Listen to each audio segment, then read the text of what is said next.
Entonces vamos a hablar sobre el Endovac y su rol en el manejo de fístula. Vamos a partir con un caso clínico, una paciente de 78 años, sexo femenino. Esto ocurrió hace 2 años más o menos. En la clínica Indisa me llama el cirujano de tórax y me dice que va a entrar a operar una paciente que sufrió un síndrome de Borja con una perforación, un desgarro del tercio distal del esófago, que terminó siendo un desgarro de 9 centímetros. La paciente, esto había ocurrido hace 48 horas, la paciente era de fuera de Santiago, se trasladó, llegó en malas condiciones, con un cuadro séptico, inestable. Le realizaron una toracotomía, se puede ver en el escáner, tenía un empiema, tenía una colección mediastínica, una mediastinitis, ¿no es cierto? Una perforación de esófago grande. Le hicieron un aseo, colocaron drenaje. Me llamó el cirujano para contarme que los bordes estaban vitales del esófago, los suturó y me dice, bueno, entra con el endoscopio, ve cómo se ve el esófago por dentro. La verdad es que se veían los bordes bastante vitales, ahí se ve la sutura, ¿no es cierto? Es una sutura larga. Por lo tanto, le pusimos una prótesis autoexpansible totalmente cubierta para proteger esa zona por el riesgo de dehiscencia que tenía debido al cuadro séptico. La paciente muy grave en ventilación mecánica, en UCI, pero empezó a recuperarse lentamente. Y a la semana esa recuperación empezó a ir para atrás, empezaron a subir los parámetros inflamatorios, le dimos un trago de azul de metileno y filtraba por los drenajes torácicos. Por lo tanto hicimos una endoscopía y se ve la prótesis azul por el azul de metileno. Pero en el extremo distal se había desplazado un poco hacia arriba y se veía que había un pequeño defecto. Dijimos, bueno, debe haberse hecho una pequeña dehiscencia.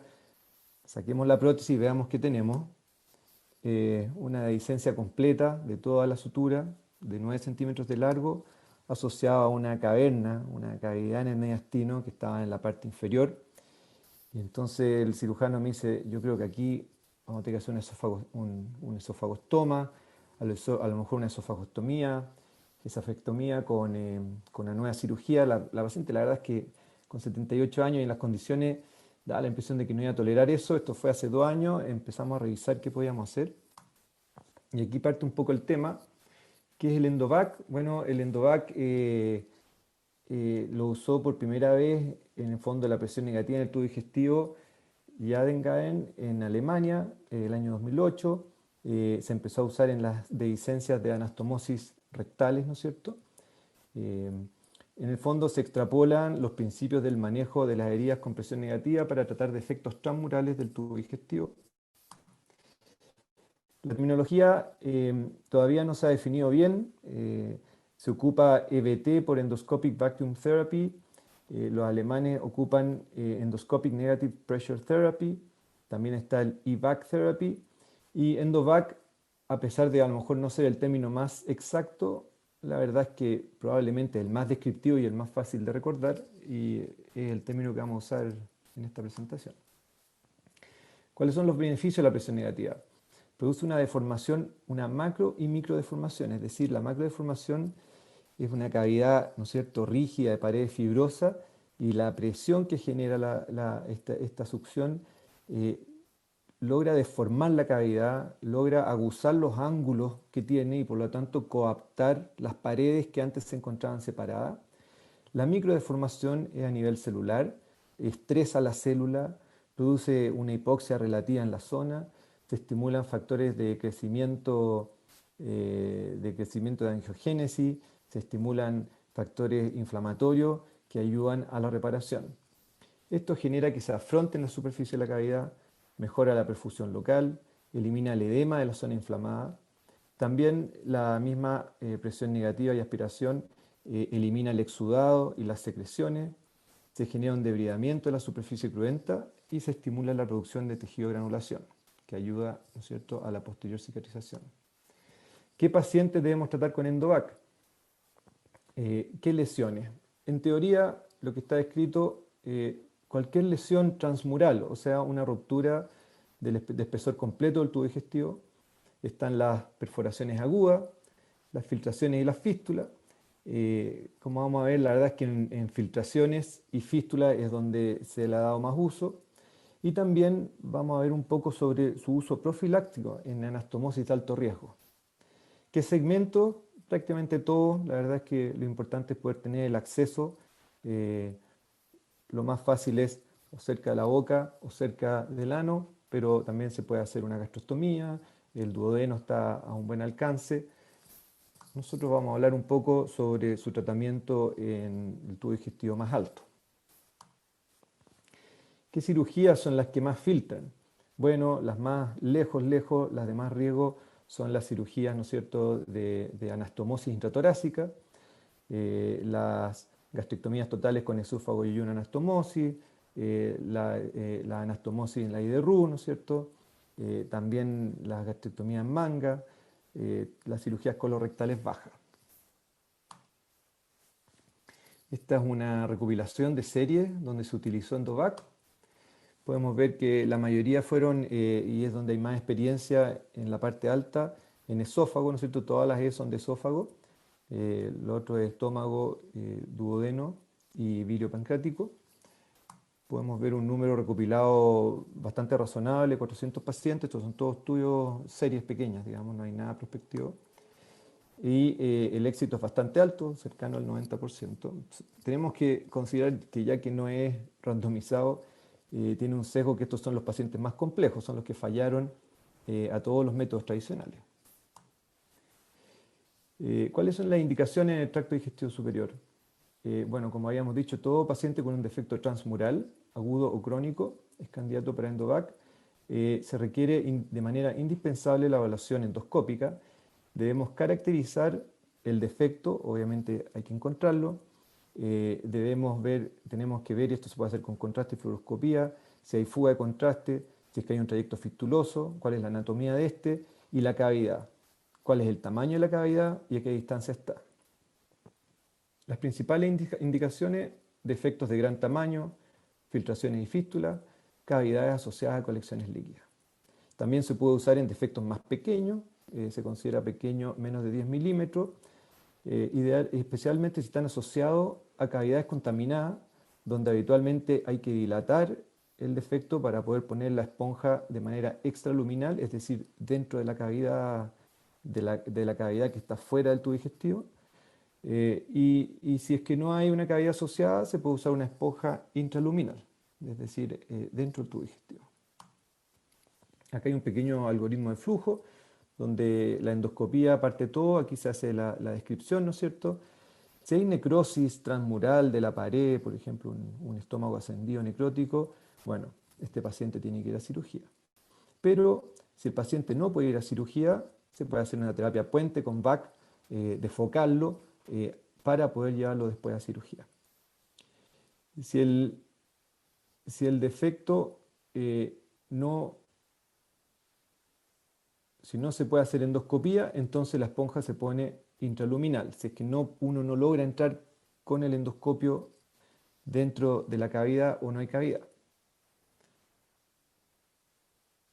Si el defecto permite que el endoscopio entre y el defecto es de más de 10 milímetros, se pone el sistema de VAC dentro de la cavidad afectada. Y si el defecto es menor de 10 milímetros, se dilata y se pone el VAC. Si no hay defecto, se hace un follow-up, obviamente. Y bueno, eso es como lo más importante del algoritmo. Entonces, el detalle de lo que estábamos hablando en profilaxis, que es algo que se está empezando a hacer, ha tenido tan buenos resultados el manejo por Endovac que empezaron a hacer en pacientes de alto riesgo, pacientes en el fondo que se hacen anastomosis intratorácica, una endoscopía postoperatoria al día siguiente. Si hay signos de riesgo, si se ve necrosis del margen anastomótico o se ve isquémico, le empezaron a colocar Endovac intraluminales. Y se pudo ver que a pesar de que ocurría la dehiscencia, todos los pacientes en esa serie se lograron manejar solo con el VAC. No hubo que reoperar pacientes ni hubo colecciones extradigestivas en el fondo, porque con la presión negativa se mantuvo la zona colapsada y seca y por lo tanto no había flujo de secreciones. Y entonces se hizo un estudio en porcino, ¿no es cierto?, en que se hizo una anastomosis intratorácica, pero se dejó abierta, se dejó filtrando de manera intencional. Los 5 animales a los que se les colocó VAC con esta filtración intencional no presentaron extravasación, ¿no es cierto?, de líquido, no presentaron colecciones y después de 5 días el defecto estaba cerrado. Por lo tanto, es algo que se está desarrollando, pero que suena bastante interesante. ¿Cómo podemos hacer un VAC? Bueno, la verdad es que es bastante sencillo. Necesitamos una estructura tubular, puede ser una sonda Nelaton, si es que es muy bajo, a lo mejor una sonda nasogástrica. Necesitamos una esponja, ¿no es cierto?, de poliuretano. Yo aquí lo hice a modo de demostración con la esponja para lavarse las manos, pero yo habitualmente uso la esponja que viene en los sistemas de VAC para herida, porque en teoría el poro está hecho para transmitir la presión negativa. Entonces uno corta la esponja del tamaño que tiene la cavidad. Acá, siempre que uno lo hace, uno siente que está quedando muy chica la esponja y uno la deja un poco más grande. Y después cuando está en el esófago, resulta que la esponja es tremenda, no deja ver. eh, eh, Uno la trata de meter en la cavidad y es muy grande para entrar completa. Es decir, es bueno medirla del tamaño exacto de la cavidad. Se le puede hacer un orificio más a la sonda, pero hay que tener cuidado que todos los orificios tienen que quedar dentro de la esponja para que se genere el vacío. Posteriormente uno le hace una sección parcial longitudinal, uno coloca la sonda en el centro y con un punto irreabsorbible, hay unas agujas rectas de Prolén que son más cómodas, pero también se puede hacer con estas agujas curvas. Uno atraviesa la esponja y la sonda y eso se anuda para fijarla. Uno puede dejarla así, grande, cuadrada, o uno la puede hacer un embarrilado, como acá, que sería para cavidades más pequeñas. Eso va a depender del tamaño de la cavidad. Y posteriormente, ese adaptador es por si uno quiere pasarla por la nariz. Eso lo vamos a ver ahora en un ratito más. Si uno no quiere embarrilarla, entonces queda más bien con una forma similar a esta, en cavidades un poco más grandes.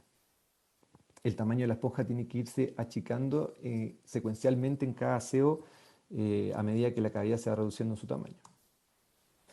Entonces las alternativas son en el tubo digestivo o fuera en la cavidad, ¿no es cierto? Eso va a depender de la anatomía. Se pueden usar las esponjas de poliuretano de poro abierto, como es la negra, y también hay unas láminas poradas de poro abierto que son mucho más delgadas. Entonces hay distintas alternativas.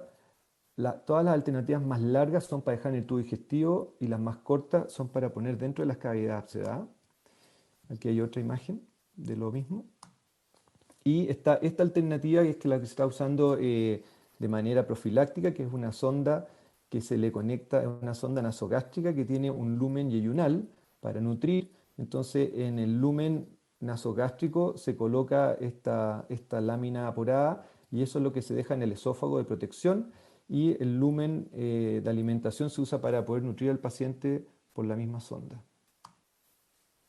Entonces la instalación en general se hace con un paciente con intubación orotraqueal. Uno evalúa entonces la cavidad, ¿no es cierto? La mide para poder dimensionar la esponja. Posteriormente hay dos alternativas. Una es pasar primero la sonda por la nariz, exteriorizarla por la boca y fijar la esponja sobre la sonda después de eso y avanzarla por el esófago. Pero el paso del esfínter esofágico superior es difícil, se genera mucha fricción. La verdad es que empujar la esponja a través del esfínter se hace bien difícil y da la sensación de que es poco seguro. Yo la primera vez que puse la sonda en esta paciente que estamos describiendo, yo en ese mismo procedimiento, como era la primera intervención, yo le hice una gastrostomía para poder alimentarla. Y entonces lo que hice fue pasar una pinza de cuerpo extraño por la gastrostomía, arriba por el esófago, la saqué por la boca y traccioné, en el fondo hice como un rendezvous, traccioné la esponja desde la gastrostomía hacia abajo y eso lo hizo fácil, pero a la segundo aseo, esa gastrostomía estaba con una extensión a yeyuno que yo le dejé para poder alimentar, ¿no es cierto? Dejé el lumen gástrico para aspirar el contenido gástrico y el lumen yeyunal para alimentar. Y entonces ya no tenía la opción de hacer este rendezvous y puse un sobretubo. Y la verdad es que con un sobretubo es mucho más cómodo. Uno, en el fondo del esfínter queda abierto, uno pasa la esponja por el sobretubo. Pero la diferencia es que ahí, al sacar, como se ven en las imágenes acá, al sacar el sobretubo, uno queda con la sonda en la boca. Entonces después hay que pasar una sonda por la nariz y conectarla a la sonda que uno tiene para poder hacer de manera reversa la extracción del VAC por la nariz. Ahora, si el paciente está en anestesia general, sedado, uno puede dejarlo por la boca, pero una vez que el paciente ya despierta, hay que dejar saliendo la sonda por la nariz, si no es de muy mala tolerancia. Em, por lo tanto, yo creo que el VAC en general, o sea, el sobretubo es la alternativa que mejor funciona para esto. Posteriormente, hay que conectarlo a una presión negativa que está descrita como óptima de menos 125 milímetros de mercurio de manera continua. Y lo otro importante es que bajo visión endoscópica, apenas uno conecta la presión negativa, uno debe ver que la cavidad se colapsa, es decir, que se genera efectivamente un vacío. Y se recomienda el cambio cada 5 días. Yo a los pacientes, bueno, eso lo podemos hablar en la diapositiva que viene después. Hay un producto comercial, yo hablé con la marca hoy día para ver si estaba disponible. En teoría se atrasó por el tema de la pandemia su llegada a Latinoamérica, pero debería llegar a finales de este año. Se llama ESO Sponge, este que se ve acá, viene con el sobretubo incluido y con la esponja, como se puede ver. Yo no tengo ninguna relación de conflictos de interés, pero encuentro interesante comentar que ya están saliendo productos comerciales para generar endovac en el tubo digestivo alto. Y por lo que me conversaban, probablemente el valor va a ser parecido al que ya existe para el tubo digestivo bajo, que es aproximadamente como $500 o algo así. Entonces, ¿cómo sigue nuestro paciente, la señora de 78 años? Bueno, se colocó el primer endovac y esta es la imagen cuando fuimos a hacer el primer recambio, es decir, el segundo procedimiento. Como pueden ver, esa cavidad gigantesca está con la esponja Moltopren, o sea, con la esponja de poliuretano adentro, deja un esófago que se ve relativamente limpio, ¿no es cierto? Y yo les quería comentar que al principio yo tuve al paciente en régimen cero y uno entra y se ve mucha saliva acumulada. Y empecé a darle agua, 50 cc cada 2 o 4 horas. La verdad es que no afectó en nada, de hecho yo creo que ayudó, limpia la zona, limpia la esponja.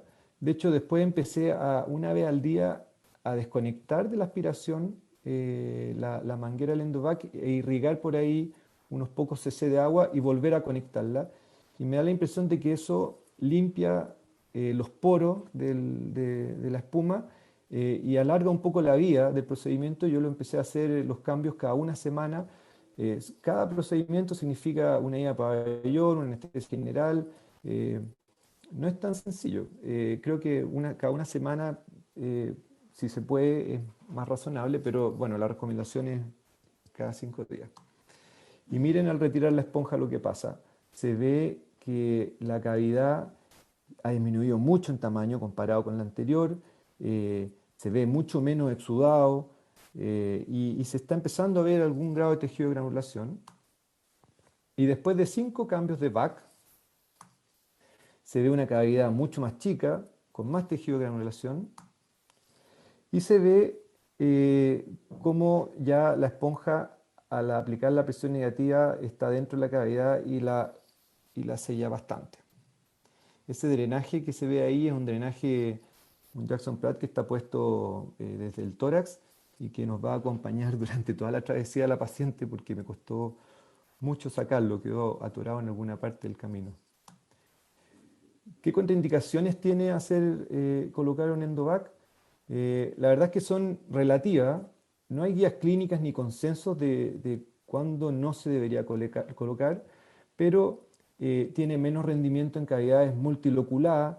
En teoría, uno pone una esponja, pone presión negativa, se sella y probablemente van a quedar otras zonas que también van a quedar selladas y van a funcionar como absceso. Entonces probablemente no es tan útil. Dehiscencias completas de la anastomosis probablemente va a funcionar más como una terapia puente porque el paciente va a requerir cirugía, ¿no es cierto? Necrosis de parte del tubo digestivo, por ejemplo, un ascenso gástrico con necrosis de parte del estómago, ahí está más complicado, eso parece más bien un paciente quirúrgico, ¿no es cierto? Donde se debe evitar que esté muy cerca de vasos grandes. Ahora esto es relativo y probablemente va a depender de la pared fibrosa que tenga la lesión. Ven, en el mediastino pasan los vasos más grandes y la verdad es que nunca hubo ninguna impresión de que hubiese un riesgo. Pacientes en tratamiento anticoagulante porque con el tejido de regulación y el trauma probablemente el sangrado va a ser mayor. Y claramente defectos que estén comunicados a la vía aérea. Primero, no se va a generar el vacío y segundo, es peligroso tener aspiración continua eh, hacia el circuito de la vía aérea por donde el paciente recibe su oxigenación, ¿cierto? Y bueno, nuestra paciente, eh, al 10º endovac, ya estaba colocado intraluminal, no había un lugar para poder ponerlo dentro de la cavidad. La cavidad ya era más bien un pequeño divertículo. eh, la dimos de alta con esta imagen. La verdad es que preferí, por precaución, seguir con agua por boca exclusivamente y el uso de la gastrostomía para alimentación.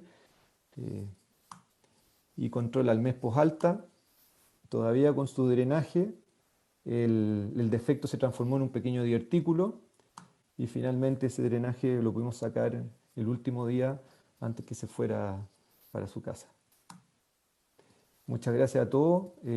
Los quiero dejar invitados a nuestro tercer curso internacional de cirugía endoscópica que se va a realizar el 2 y 3 de octubre. Las inscripciones se van a abrir a finales de la próxima semana. Van a haber invitados de lujo, así que están todos muy invitados. Va a ser vía web y va a ser gratuito. Gracias.